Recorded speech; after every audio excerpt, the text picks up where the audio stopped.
नमस्कार, बात तो चुभे की देख रहे हैं आप। मैं हूं आपके साथ पूजा।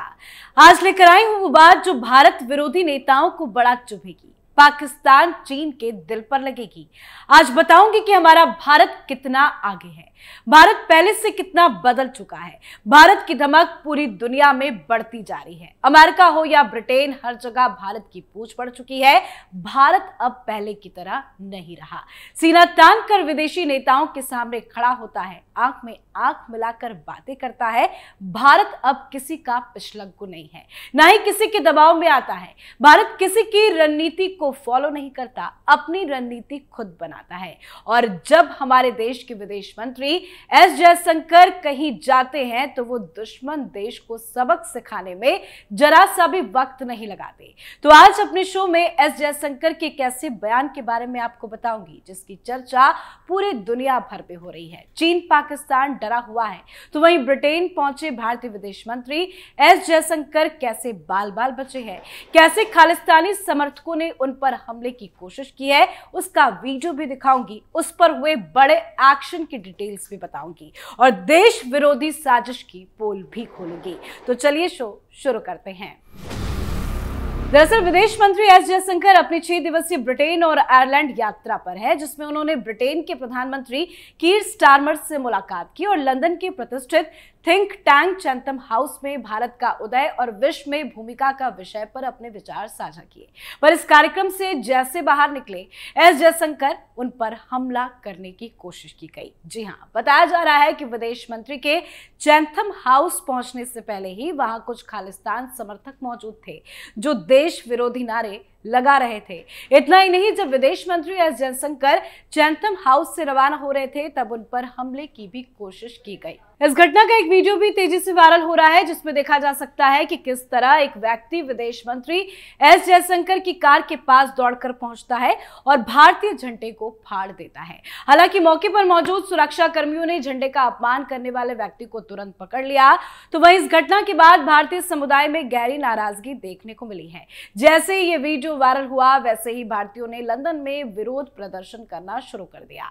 इतना ही नहीं, प्रदर्शनकारियों ने ब्रिटिश सरकार से यह भी अपील की है कि जो लोग भारतीय राष्ट्रीय ध्वज का अपमान कर रहे हैं उनके खिलाफ कठोर कार्रवाई की जाए। इस पूरे घटना को लेकर विदेश मंत्रालय ने भी कड़े शब्दों में निंदा की। इस घटना को लेकर विदेश मंत्रालय की तरफ से कड़ी प्रतिक्रिया जताई गई है। विदेश मंत्रालय का बयान भी सामने आया है। भारतीय विदेश मंत्रालय ने ब्रिटेन यात्रा के दौरान एस जयशंकर की सुरक्षा में चूक की निंदा की है।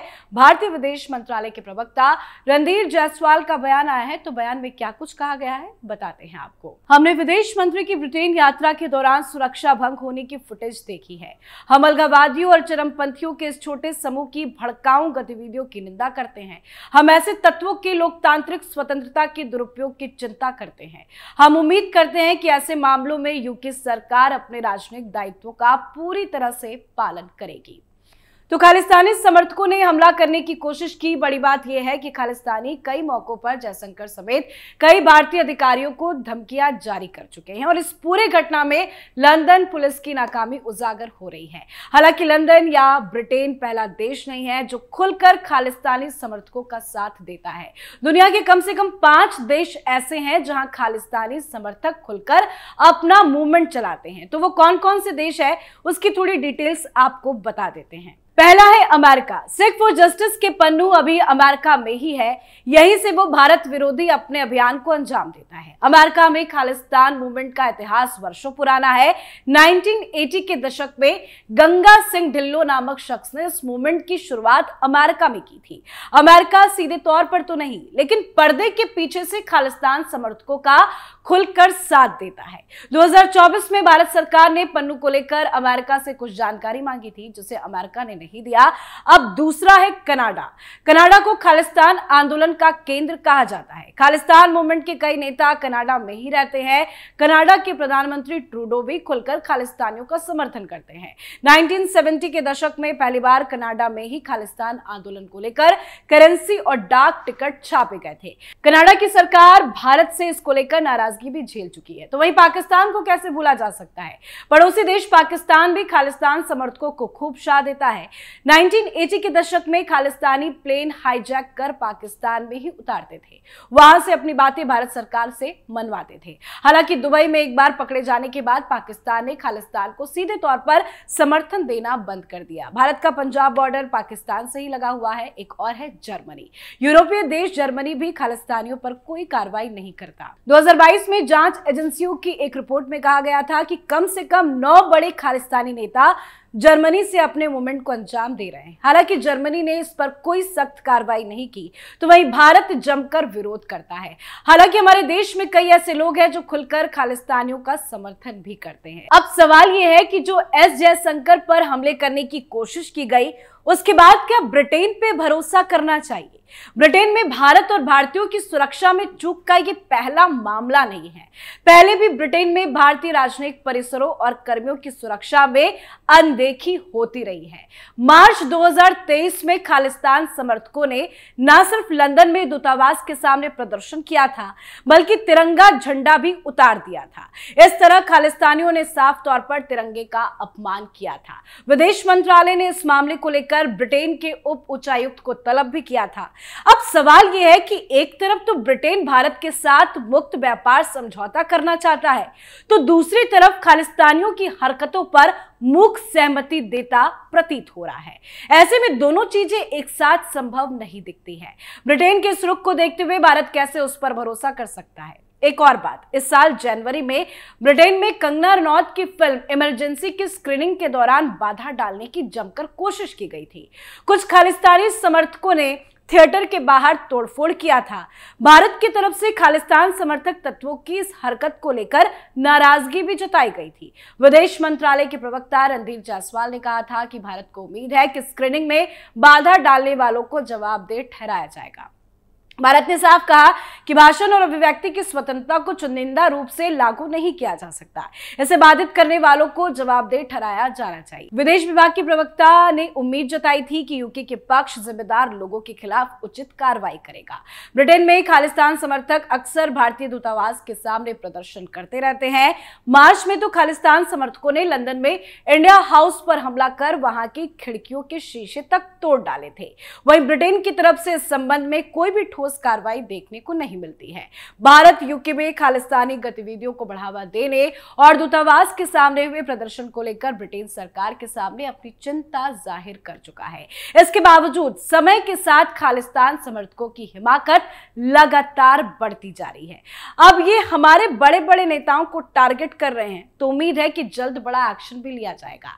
एस जयशंकर पर हमले करने की बात पीएम मोदी तक भी पहुंच गई है। पीएम मोदी अब शांत बैठने वाले नहीं है और उम्मीद है जल्द बड़ा एक्शन भी लिया जाएगा।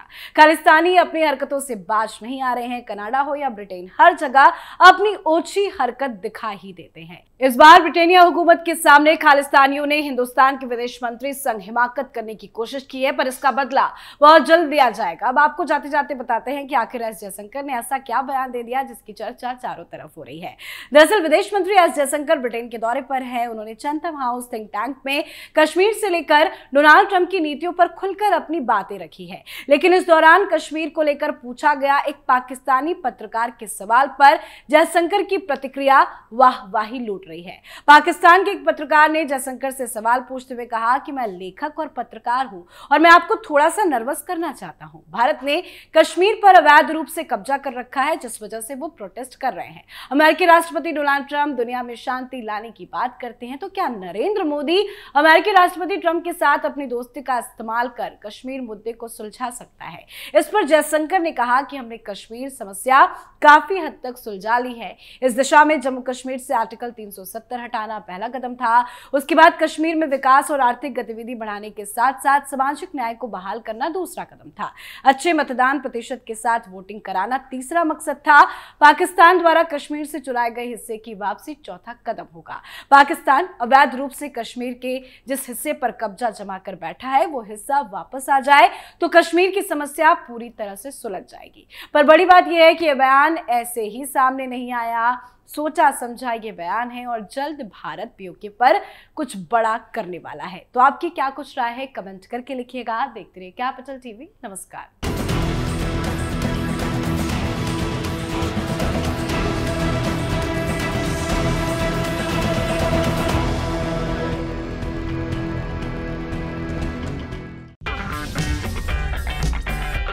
अगर आपको हमारा वीडियो पसंद आया हो तो इसे लाइक करें, हमारे चैनल को सब्सक्राइब करें और हाँ, बेल आइकन दबाना ना भूलें ताकि आप तक हमारे वीडियो की नोटिफिकेशन पहुंचती रहे। आप अपना सुझाव हमें कमेंट बॉक्स में दे सकते हैं। हमारे साथ जुड़ने के लिए शुक्रिया।